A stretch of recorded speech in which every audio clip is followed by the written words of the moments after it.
The psychology of people who endure everything until the very edge and then suddenly explode is built on a dangerous suppression mechanism, where calm on the outside is only camouflage for rising internal pressure. These are often people with an extreme sense of responsibility or a deep fear of rejection, so they choose emotional containerizing. Instead of handling problems in real time, they store discomfort and resentment in the background of their mind.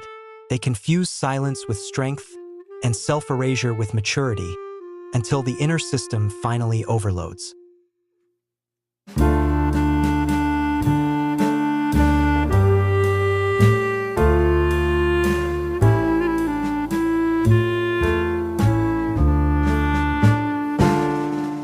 The problem is simple. The psyche doesn't have infinite capacity. Every swallowed, it's fine. Every forced smile, every moment of self-silencing tightens an inner spring. The body sends signals, tension, fatigue, irritability, sleep issues, but the person ignores them because speaking up feels risky. Then one small trigger becomes a detonator.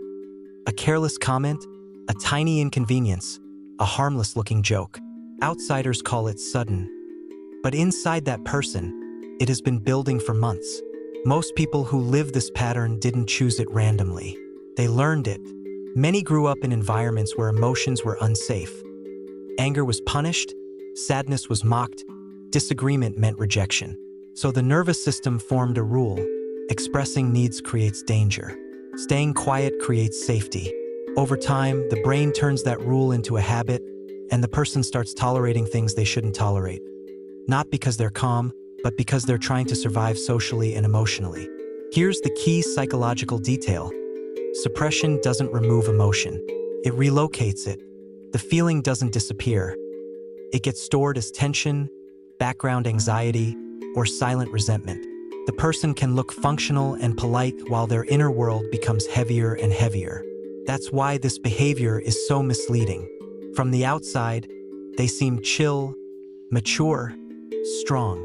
From the inside, they're constantly negotiating with their own discomfort. This pattern is also socially rewarded. People who tolerate too much are labeled easy to work with, understanding, low maintenance. They become the stable one in the group. And the brain loves rewards. If being agreeable keeps you liked, your mind will repeat the behavior. The problem is the brain prioritizes short-term safety over long-term health. Avoiding conflict today feels good, but the emotional debt collects interest. And emotional debt always shows up somewhere. Can show up as chronic irritation, can show up as numbness, can show up as sudden coldness toward people you used to care about. Or it can show up as a real explosion, where the person suddenly reacts in a way that surprises everyone, including themselves. This is why the explosion often happens over something small. Someone gets ignored for years, then snaps because a cup wasn't washed. Someone feels dismissed for months, then breaks down because a message got left unread. Someone carries a relationship emotionally, then explodes because their partner interrupts them one more time. People around them say, "Are you serious? Over this?" And the truth is, it's not over this. It's over everything this represents. From the brain's perspective, this is a control failure. The prefrontal cortex, which helps you stay regulated and logical, can only override the emotional system for so long. When stress builds, the limbic system becomes more reactive. The amygdala, your threat detector, starts interpreting small stressors as major threats. The body moves toward fight or flight. Faster heartbeat, tighter muscles, sharper tone, tunnel vision. In that state, the brain isn't asking, "What's the healthiest response?" It's asking, "How do I survive this feeling right now?" And because the feeling isn't just today's feeling, the reaction can look extreme. It's not one emotion. It's a backlog. It's anger you never expressed, disappointment you minimized, boundaries you didn't protect, exhaustion from constantly being the good one. That's why the emotional discharge can be intense.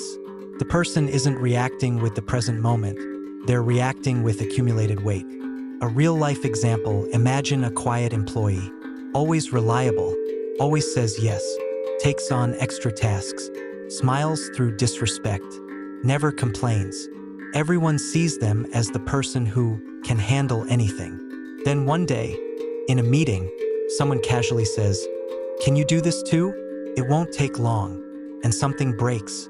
The employee snaps, raises their voice, says something sharp, or walks out. The room is shocked because that's not like them. But it is like them. It's exactly the kind of person they are. Someone who carried too much for too long. Or think about relationships. One partner becomes the peacekeeper. They avoid arguments. They forgive quickly. They tell themselves, it's not worth it. They keep the connection stable by absorbing emotional discomfort. But stable doesn't always mean healthy. When someone repeatedly sacrifices their needs to keep peace, they don't feel safe, they feel invisible. Resentment grows quietly. Then one small moment triggers everything, and suddenly the peacekeeper looks like a stranger. A common question after the explosion is, "Why didn't you say something earlier?" And the honest answer is painful. "Because I didn't think it would matter. Because I was afraid you'd leave. Because I didn't know how to talk without causing conflict." This is where many people realize their patience wasn't patience. It was fear. It was the fear of being too much, too emotional, too demanding, too inconvenient. There's another layer. People who explode after enduring often feel betrayed by themselves. They don't only resent others. They resent their own silence. Deep down, they know they abandoned themselves repeatedly. And that creates a specific kind of anger, an anger mixed with shame. It's not just, "You hurt me." It becomes, "I hate that I allowed you to hurt me." That anger is sharper and more explosive because it carries self-judgment inside it. Then comes the guilt, and guilt is what locks the cycle. Most people with this pattern have strong morals. They care. They don't want to harm others. So after they snap, they feel ashamed, apologize too much, and try to fix the damage by becoming even nicer. And that pushes them back into suppression. Their brain concludes, expressing emotions is dangerous, so don't do it again, which guarantees the pressure will rebuild. So the real problem isn't the explosion. The explosion is the symptom. The real problem is the long-term strategy of swallowing discomfort until the nervous system has no choice but to react. Sometimes the explosion isn't loud. Sometimes it's silent. The person doesn't yell, but they suddenly detach. They go emotionally cold. They stop replying. They cut people off without explanation. That can look cruel, but psychologically it's often self-preservation.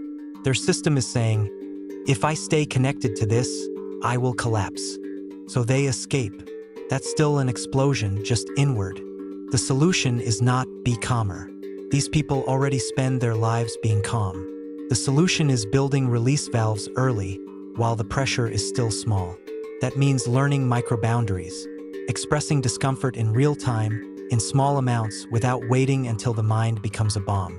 Can sound simple, but it's deeply challenging for a person who fears conflict. Their nervous system treats honesty like danger.